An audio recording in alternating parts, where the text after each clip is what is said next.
Maintenant qu'on a réussi à créer ici un nouvel article et à permettre à l'utilisateur de consulter le détail d'un article, le prochain élément sur lequel nous allons travailler, c'est d'éditer ou de modifier les informations d'un article.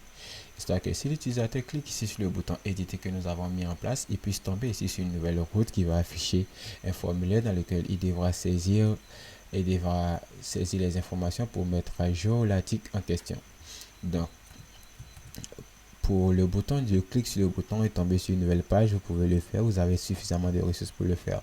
Et vous avez juste à prendre quelques instants, mettre la vidéo en pause et faire cette partie. C'est bon, vous l'avez fait. On va la corriger ensemble. Donc ici, pour créer l'effet qui va permettre d'aller sur une nouvelle page, il va falloir définir ici une nouvelle route. Donc on va aller au niveau de la route et la route qu'on va vouloir créer, ça sera une route. Et la méthode qu'on va vouloir faire, ça sera la méthode get.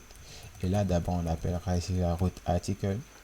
Ensuite, on dira que là, à cette route article, on a le choix de passer ici le ID de l'article pour aller rechercher totalement l'article, ou alors continuer de passer totalement l'objet article. Donc, je vais choisir de passer totalement l'objet article.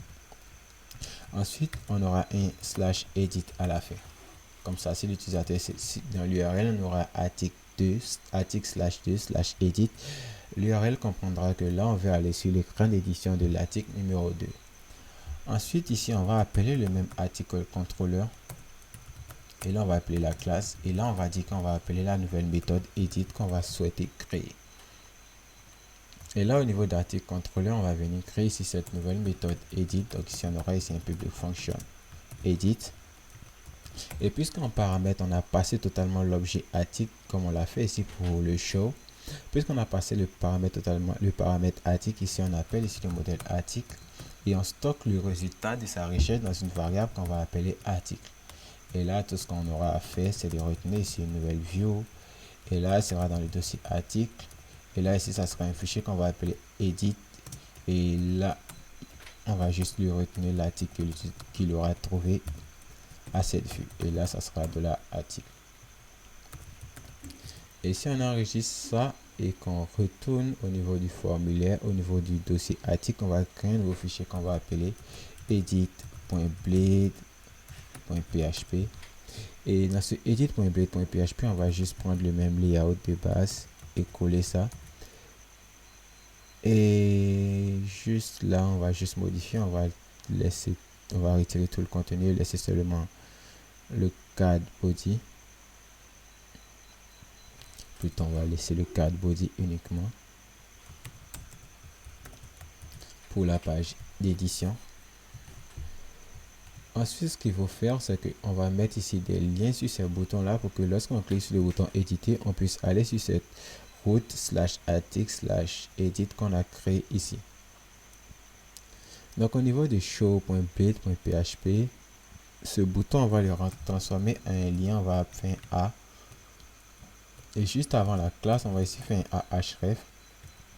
On va lui dire qu'on veut aller sur cette URL /article. Et là, on souhaite passer le ID de l'article. Donc, puisque c'est une donnée dynamique, on doit dire à Blade que c'est une donnée dynamique. Et là, ce qu'on souhaite récupérer, c'est le article qu'on passe totalement.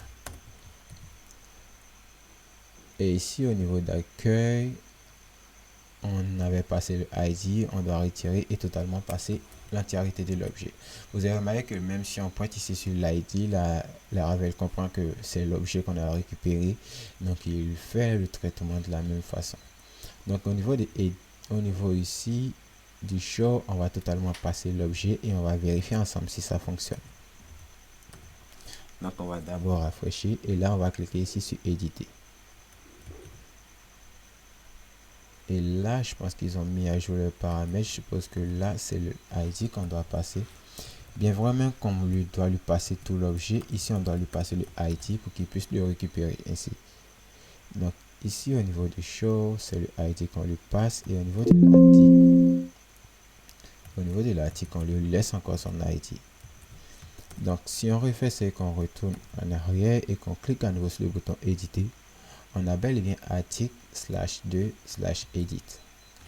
Alors, pourquoi est-ce qu'ils ont retiré le passage de l'objet entièrement, dans son entièreté? Je verrai ça plus tard. Donc, là on tombe sur l'écran article / l'ID de l'article / edit. Et sur cette page edit, il va falloir mettre en place un formulaire. Donc ici pour le formulaire, on va procéder comme suite. On va juste ici mettre tout ça dans une row. Et là ici on aura ici un MT de 2 histoire de le séparer du haut. Et là on aura ici un col MD 4. Et là on en multipliera par 3 histoire de l'avoir plusieurs fois. Et dans la colonne du milieu, on va ici créer ici un nouveau formulaire. Et là on va ici faire ici un input. Et la classe, ça sera form control. Et ici, la value, ça sera égal à la variable article qu'on lui passe. Et ici, on va appeler la propriété titre.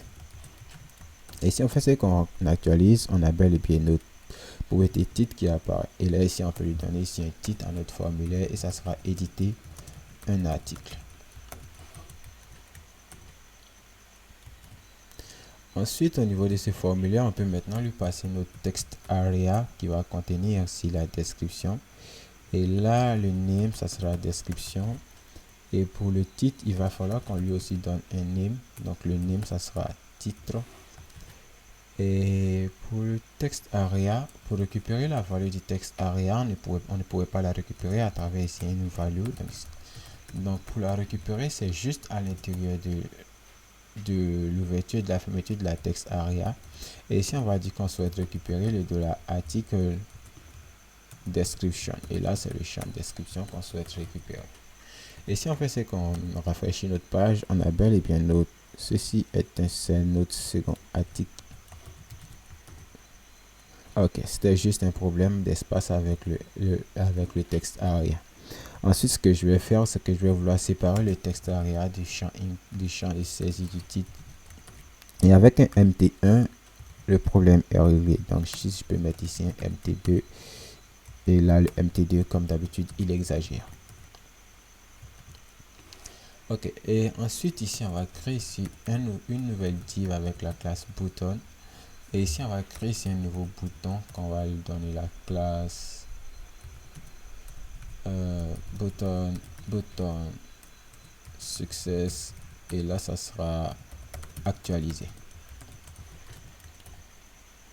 Et lorsqu'on cliquera ici sur le bouton actualiser, on souhaitera actualiser cet article à travers notre base de données. Et ici pour ce bouton encore, je peux ici le mettre ici un margin top de 1 histoire de le décaler totalement des bords.